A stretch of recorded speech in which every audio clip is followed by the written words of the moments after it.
Today's episode of the GoldCast is sponsored by the Emmanuel Sanders trade. Oh yeah, that just happened. In fact, Raymond and I purposely withheld till this morning because we knew that if we started podcasting at around 12:10 p.m. on Tuesday, October 22nd, the chances of Emmanuel Sanders being on this team at the exact moment we press record were extremely high. And we were right. What a trade. Raymond, are you excited? 110%. Awesome. And we're going to talk about that after this intro. But before we get started, Raymond, why don't you let them know where can they find us to talk about this Emmanuel Sanders trade? You can like us on Facebook.com/theGoldCast, and you can also follow us on Twitter at @the_GoldCast. And you can also subscribe to us if you want to hear it. Subscribe to us via iTunes, YouTube, and Stitcher, all under the same moniker of the GoldCast.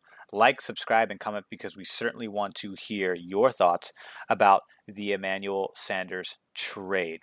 So they wanted to trade for him now because they want him to play this week against Carolina, which we'll talk about in our next episode. Awesome. Now, Raymond, if they want to talk to you about this trade, where can they find you? You can reach me on Twitter at Solis and on Instagram at Solis1.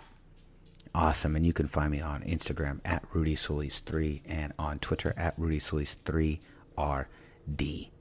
All right, here we go. We're going to talk about this Emmanuel Sanders trade right after the intro, and then we're going to get into our recap of the 49ers versus Washington, that muddy, bloody, runny, wet game. But of course, it's time. The greatest fanalist in the game is here, your professor of fanalism. He's here with his books, with his history lessons, classes in session. Let's go. San Francisco, are you ready? This is the GoldCast.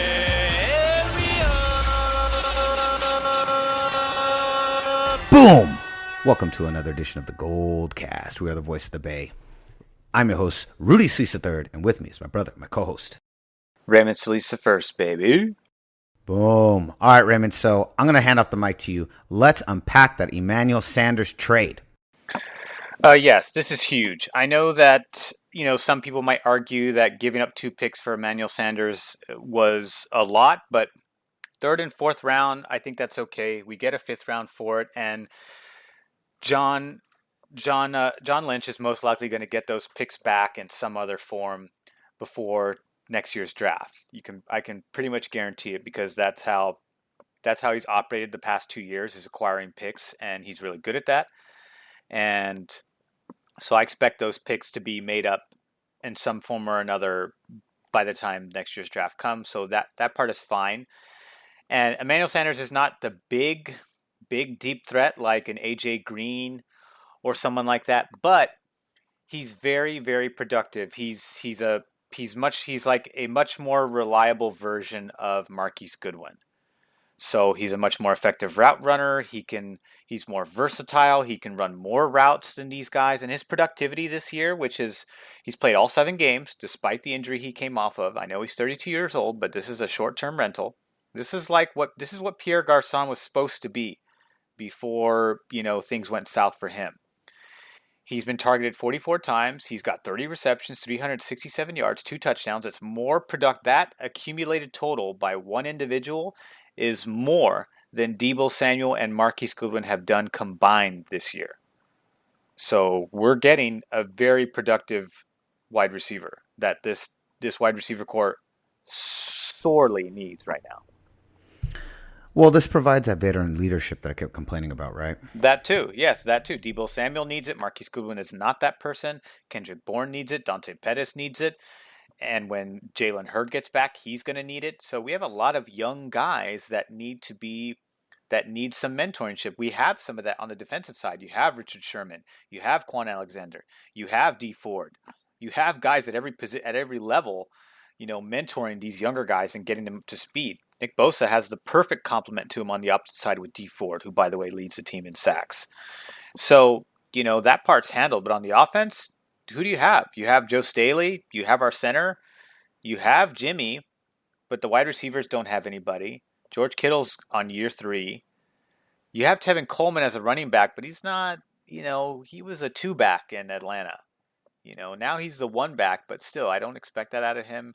Juszczyk is a 4-year Pro Bowler. But he still provides leadership. He's still someone who's played does. in a championship game, and that's what I mean. Regardless of whether he was the RB1 or the RB2, well, I'm talking about veteran leadership, guys that have played at the highest level, Super Bowls, Pro Bowls, NFC, AFC championships, and not that the game itself of being in a Pro Bowl is at the highest level, but obviously reaching the levels, stats worthy of being in that game. I mean, the wide receiver is the one place we were lacking. We're definitely leadership. Getting that. You know, he's been more or less healthy most of his career. He was drafted by Pittsburgh in 2010. He got better and better each year with Pittsburgh in total yards and targets and games played.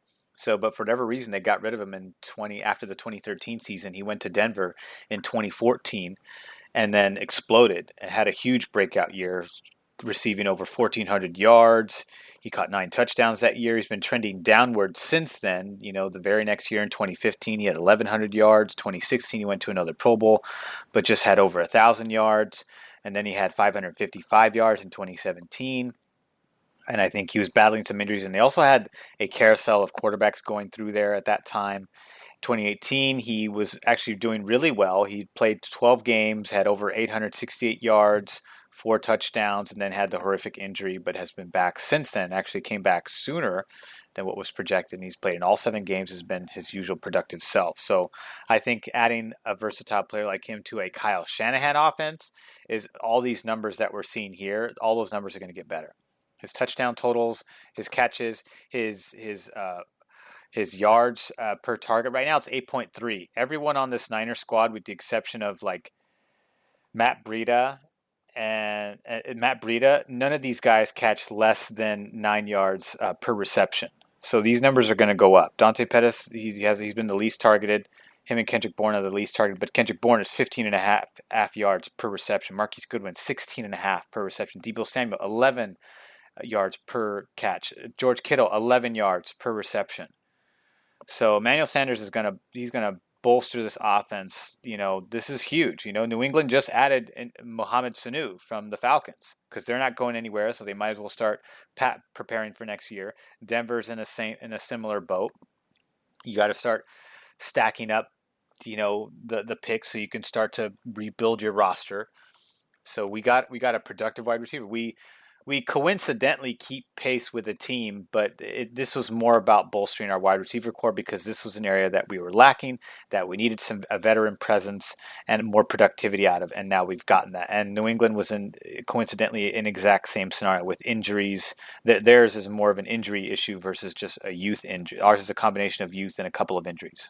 We have no Taylor, we have no Jalen Hurd. Well, Raymond, I think you pretty much nailed it. That pretty much sums it up. As far as the Emmanuel Sanders trade, I'm really excited.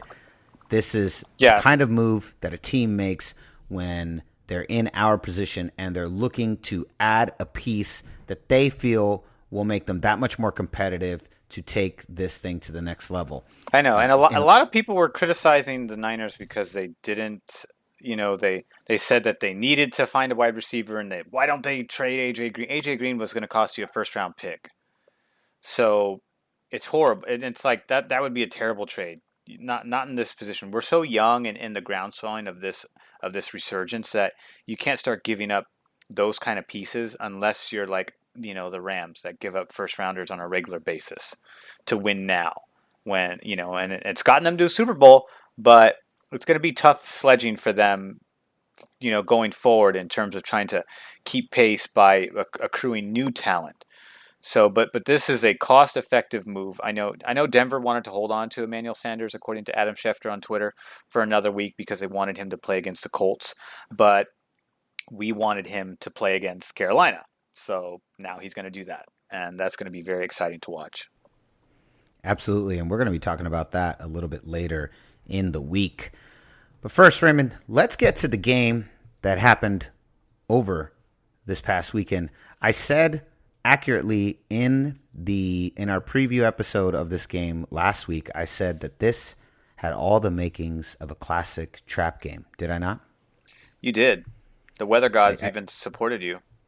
Yeah, I really did. I said this is the kind of game that the 49ers are supposed to win.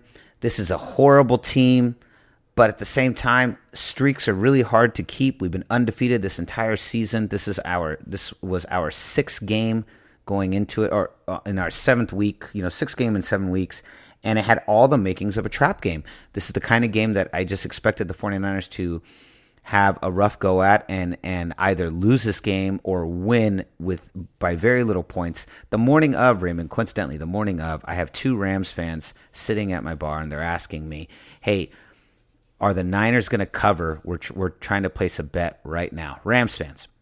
And I said, well, it was 9.5 last week. What's the spread? What's the line? They said, well, it's 10 points. I said, bet the under. Go on the under. The Niners are not going to win by more than 10 points. I said, I bet the under on that. And they bet the under, and they won, and they thanked me for it. Because they're like, hey, you called it. I said, I freaking told you guys, man. This had all the makings of a trap game, and it was a rough game. And I think the weather really did us no favors more than anything else. I think that had a tremendous amount of effect on the game. But I want to pass it off to you, the greatest analyst in the game. Let us know, what did you see, and what really made this game such a hard win for the 49ers this week? Well, I think right where you left off, that's pretty much where I'm going to pick up as far as your question's concerned, the weather. And Kyle Shanahan, confirmed this in his post-game press conference. When the weather is that bad and it's not going to let up, and, that wasn't the anticipation going into the game. None of us, the press didn't know, the team didn't know, the coaches didn't know until till they arrived and saw that the weather had changed, and then it didn't let up the very next day for game day. So, rain or shine, snow or rain, the football goes on. So, and Kyle Shanahan said, hey, when that happens, your original game plan pretty much goes out the window. And that's what happened, So I think, the way this game played out, I think a lot of it, not all of it, but I would say a majority of it was heavily dictated by the weather. I thought that the weather would benefit the Redskins. It clearly did defensively. They shut down our offense and didn't allow a single touchdown. We had to rely on Robbie Gould's foot to win this game.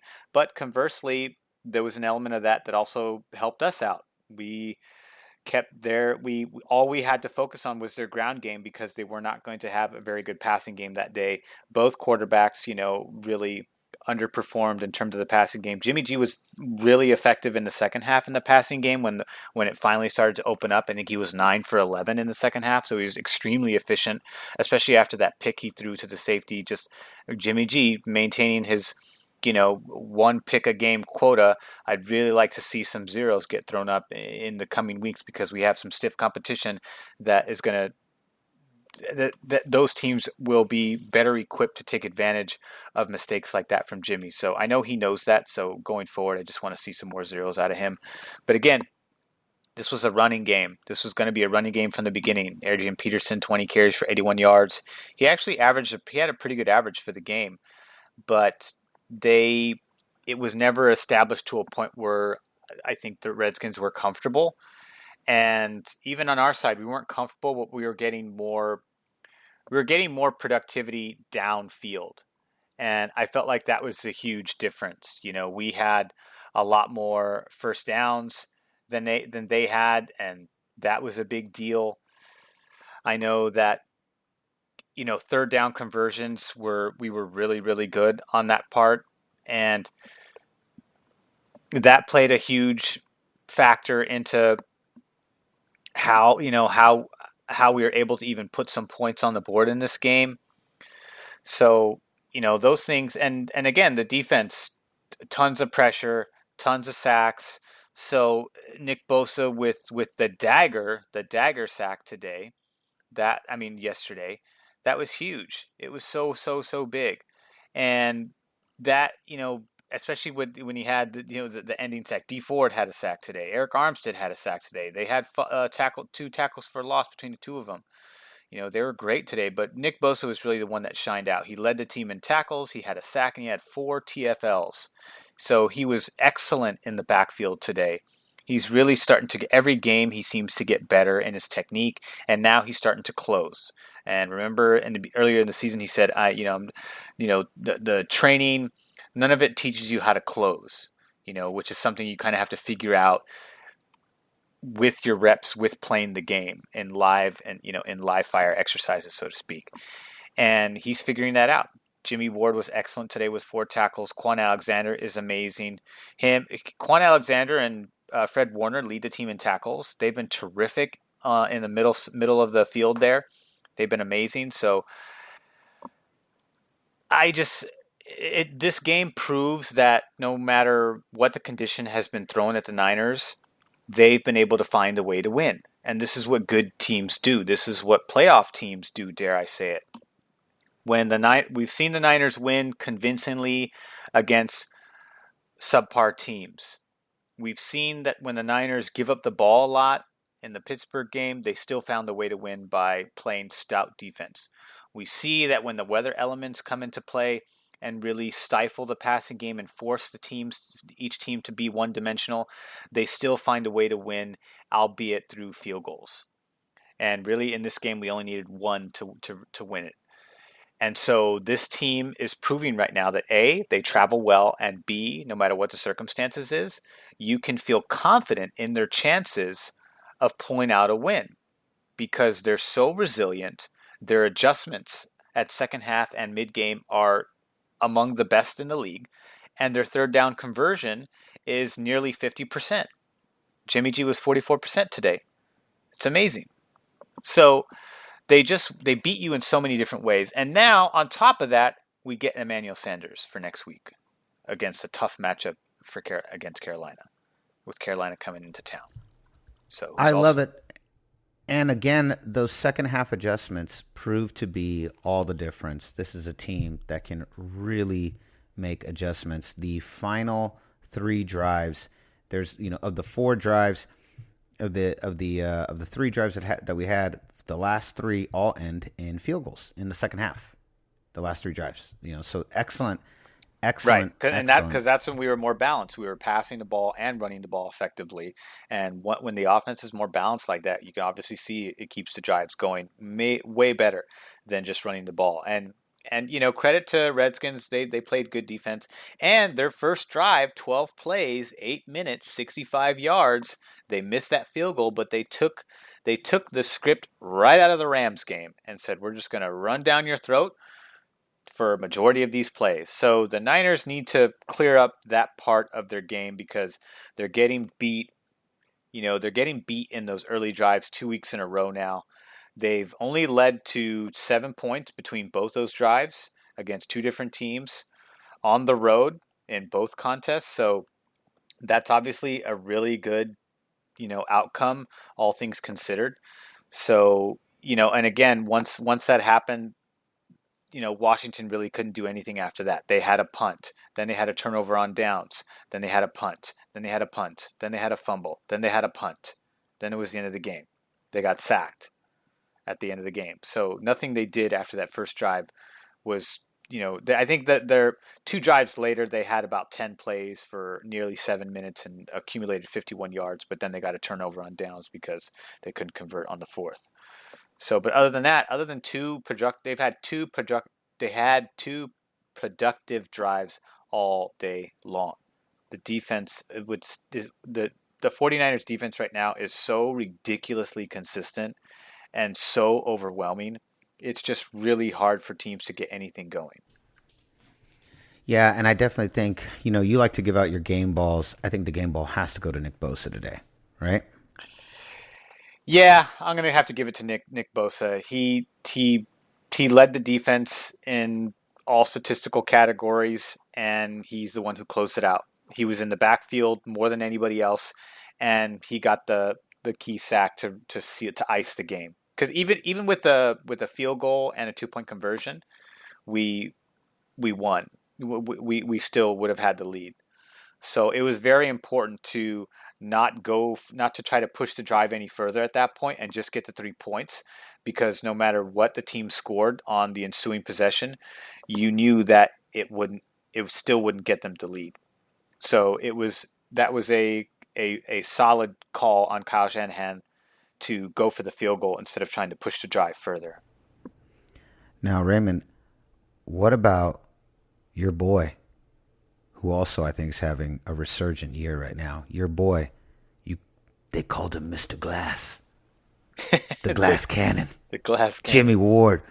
4 tackles. 4 tackles on the day. Your boy Jimmy Ward, the glass cannon, he's still here. He is. He's hasn't broken anything in 2 weeks, knock on wood, and he's been extremely productive in both games that he's played. And so you really can't ask for more. Jimmy Ward had a fantastic game last week. He was solid again this week, so he's going to have a tough matchup next week. But if as long as he can just stay healthy and stay in there, then because I want him to play at this level game in and game out, because eventually I want to ditch the nickname of the glass cannon. I want him to become just the cannon. I want to ditch the glass part of it. So if he keeps doing this, I will eventually drop the nickname. But right now, this is just what he's been the last 4 years. I got to go with what he's shown us for his entire career, outside of 2 back-to-back games where he's been okay, or where he's been great, I should say. So good on him. I hope he stays with it. Quan's been excellent. Kwan Williams. Quan Alexander's had an amazing year, and that was another one of our, I don't know about this one. How many red shirts are we going to take off and give them another chance? This feels very bulky-ish, but lo and behold. Yeah, it's paid huge dividends. And, I think perhaps there's something to be said. I mean, Balky took that chance, and there's other GMs that take that chance too. But the problem with Balky was he had a 100% fail rate on all of those picks, where in John Lynch's case, he's hit on great with Quan Alexander. Jimmy Ward, he's taking the chances on, and that seems to be paying dividends so far through a couple games. Kwaski Tart is injured prone, but that's a bulky pick. Eric Armstead is a bulky pick, but they hung in there and decided to go with him, and now Eric Armstead's having his best year ever. D Ford came in healthy, so there's no issues there. He's had injury he's been history. Great. Yeah, and he's been great. He leads the team in sacks. So we're getting exactly what we wanted from him, which is amazing. So everything's been really good. The only one he's really missed, Jerick McKinnon, he's missed on huge. He came in healthy and then got injured with us, so that one's a little bit different. Everyone said he overpaid for Kyle Juszczyk. That clearly has paid off. He's been the best fullback in the entire league and has been a Pro Bowl every year with us since coming off of his Pro Bowl year in Baltimore. George Kittle was obviously a home run. Matt Breida has been a home run, cost-effective home run. Tevin Coleman has been paying off really good, another great offseason acquisition. Dante Pettis, none of the wide receivers have really kind of proven themselves yet. So there's still a lot left to be desired in that regard, which is one of the reasons why we got Emmanuel Sanders. Nick Bosa has been everything he was advertised as so far this year. Oh, I mean, more so. He is just, I haven't really said anything. I've kind of let you really take the mic. I am just blown away. So rarely does a player in his first year, top 3 pick of the draft, so rarely do these players come to fruition and have such an immediate impact that is just so quantifiable. Just right. It's not just you're seeing it or you're seeing intangibles. I mean, we've got statistical data to prove that Nick Bosa's probably the rookie defensive player of the year. Easily so far. Yeah. If he keeps this pace, he's going to not only win that award, but he'll go to a Pro Bowl. It is insane just how well he's done, how impressive he has been. I'm trying to think. Can you think? He's playing like a veteran. He's playing like a Pro Bowl veteran. It helps. It helps that his supporting cast is so good too. He's playing against everyone else on the starting lineup next to his right or left, depending on where he lines up. They're all first round picks. And they're all playing at an extremely high level. So all of that helps too. But at the same time, his polish allows him to just seamlessly be inserted and produce at that same level. And that is really, really impressive. Quinnen Williams for the Jets is not doing as good. He's still a great, asset to have and groom. But comparatively, people complained about, why didn't we pick that guy? Why pick him when you have someone like, Look at Nick Bosa's productivity and tell me you wouldn't want him over Quillen Williams. Oh, Nick Bosa all day. All day. He's been fantastic. Again, this defense is undeniable.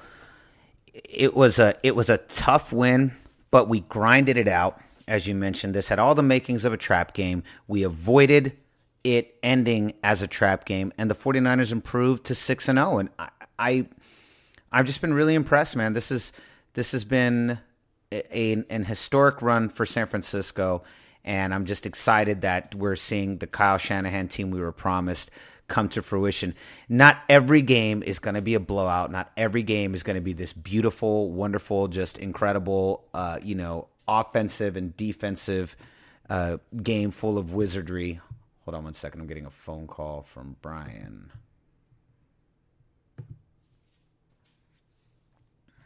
So I'm going to say that part again.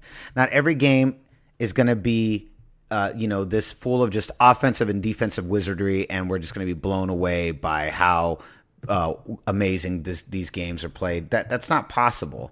But the fact of the matter is, we are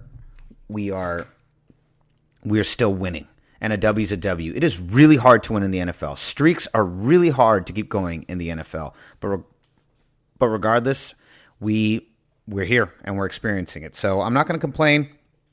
I'm excited by the win. It's exactly what I wanted. I just wanted a W. I wanted us to beat Washington. I wanted Shanahan to get his revenge. We got all of it. Now, Raymond, we've almost got to run, but I want to end with a question that I've begun to ask myself, and I began to ask you this week. And now I turn to the GoldCast Nation and the 49er faithful. Here's the question I want to ask you. Why not us? Why not us? Why can't the 49ers make a deep playoff run this year? Why can't, dare I say it, the 49ers make it to a Super Bowl? I'm not going to say that we're going to. I'm not saying we will. I'm not calling our shot. I'm not guaranteeing anything. I'm simply saying, why not us? And here's what I mean by that question, 49er faithful. Kyle Shanahan, been to a Super Bowl. Robert Saleh, been to a Super Bowl. Richard Sherman, been to a Super Bowl. Tevin Coleman, been to a Super Bowl. Joe Staley, been to a Super Bowl. Was Emmanuel Sanders on Denver when they went in 20? Yeah. Been to a Super Bowl. D Ford played an AFC Championship game. The difference between this team and the 2012 team that did go to a Super Bowl is that we have, from the coaching staff down to all of these veteran leaders that I keep talking about, the importance of veteran leadership, they have been to championship games or Super Bowls. The 49ers team collectively, for the most part, I don't know, had anyone been to a Super Bowl on that 49ers team? I have to go back and look at the rosters. Richard Sherman has a ring. No. I'm talking about the 2012 49ers team. Just Joe Staley. Joe Staley had been to no, I'm talking about in 2012, had anybody on the 49ers been to a Super Bowl on the 2012 roster for the 49ers? I don't think anyone had. I don't know. Prior to that year? Yeah, prior to 2012. I don't think so. I don't think so either. So that's the difference, though. The difference, what I'm saying is that this 49er team has veteran leadership from the coaching staff, even the GM. From the GM to the coaching staff to the players, we have veteran leaders at almost every position that have won or been to the minimum a championship game or a Super Bowl. This is not a team built of nothing but rookies, built of people who've never gone there before. These guys have done it. They've played at the highest level. Some of them have won at the highest level. They've at least won championship games or been to championship games, NFC or AFC championship games. So the question I'm posing is, why not us? This isn't like prior 49ers teams. This is a team where collectively many of the players, many of the most successful players on this current roster, including the coaches and our GM, have been to the biggest game there is, the Super Bowl. So the only question I'm asking now that I want you to start asking yourselves, why not us? Why not us? That's all I'm asking. Just why not us? I'm not saying anything beyond that question. And so now, week by week, the 49ers will give us an opportunity to let us know why not us? Give us reasons for or against this hypothetical question. Why not us? What are your thoughts on that, Ray? I don't think there's an answer. The only reason why not is if someone knocks us off. Right now, we're at the top of the food chain.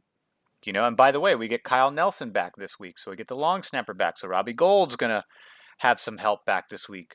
Do we know Joe Staley is making an attempt to come back this week? And then we have Mike McGlinchey and Kyle Juszczyk waiting in the wings to return in the next couple weeks. Then the Niners are gearing up.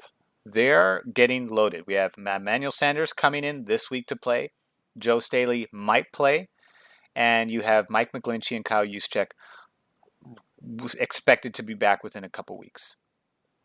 So, and our long snappers back, so our kicking game is going to get better because Kyle Nelson's great, and there's a reason why you have somebody that consistently fulfills that role as Kyle Nelson does. So that's going to be a huge bolster to our kicking game, which was so pivotal last year and has been inconsistent this year, but will get better with him coming back off that suspension.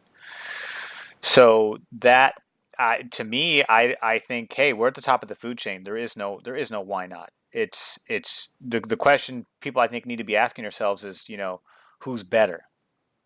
Who's better right now? Because right now there is no one better, in my opinion. There's people that are vying for that top position, and I think you can make some good cases right now. But if I got to go with statistics and standings position, right now it's us. Right now there is no one better in our conference after all. So that's where I'm at. I love it. Raymond's saying, we are us. There is no why not. We are us. And I love that. And I think as of right now, you're right. But this is the question now, 49ers faithful. This is the question going in as we quickly round the corner on the second half of the season. Why not us? And right now, I'm with you, Raymond. That's kind of how I feel too. So why not us? So start asking yourselves, 49er faithful. Start looking around to your fellow 49er fans and start asking them, why not us? Even Jimmy G's gone. I forgot to mention, even Jimmy G's been to a Super Bowl. Oh, yeah. He has rings. He has rings as well. Even Jimmy G is gone. So, 49er faithful, the good news, why not us? And right now, there's no reason why not. We are in the running, and this is not a rookie team. This isn't a ragtag group of guys that we just kind of threw together and somehow we're just kind of making it. This team has been carefully curated over the past 3 years by John Lynch, I was going to say Jimmy G, by John Lynch, Kyle Shanahan, Robert Saleh. These guys have carefully curated this team over the past 3 years, and many of the players that are on this roster have been all the way. So why not us? That's what we're going to leave you with. We'll be back in the middle of the week. Wednesday night, we are going to be recording our Warriors regular season preview. The NBA is back. The Warriors are back. And it's going to be an interesting year for us. Klay Thompson, they're saying they are expecting him not to return this year at all. That really leaves this team in the hands of Steph Curry and our new boy, D-Lo. And then on top of that, Michael Jordan said this week that Steph Curry is a great player, but he's not a Hall of Famer. To which I say, screw you. Get off your high horse. Whatever. Give me a... To which Magic Johnson said, everyone needs to relax. We know he's a Hall of Famer. So Magic Johnson basically countered that and said, yeah, he is a Hall of Famer. And Jordan's just saying that so he doesn't get fined, is what he joked after that. So we have the voucher of Magic Johnson, the greatest point guard to ever play the game. Yeah, I was like, whatever, Michael Jordan. I don't care. Like, whatever. But anyways, regardless, it's going to be an interesting season. We also have season opener tonight, Lakers and Clippers. And that team who beat us in the championship, whose name I've already forgotten, playing the Pelicans. And then, of course, our season opener on Thursday, Warriors and Clippers, which should be a fun game. So a lot to talk about there. Warriors making their debut in San Francisco. Candlestick will. You, Raymond, myself, all of our favorite esteemed co-host will be returning for our big one. We're recording that one tomorrow night. That'll be released on Thursday. And then, of course, as always, Friday, Preview Fridays, we will be looking up at the big matchup again. This is the newest big test. The Carolina Panthers, finally another competitive, good team we get to go up against. And then after this, I mean, it's pretty much we've got the Cardinals. Football and after Friday. That, yeah. For our Preview Fridays here, Football Fridays. I can't wait. We've got a huge week of GoldCast episodes. Do not miss any of them. Make sure you're hopping onto YouTube to talk to us. What do you think about this question of why not us? And are you excited for Emmanuel Sanders to be on this roster? Let us know in the YouTube comments.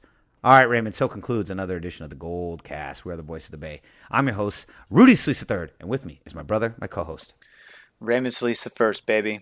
Boom.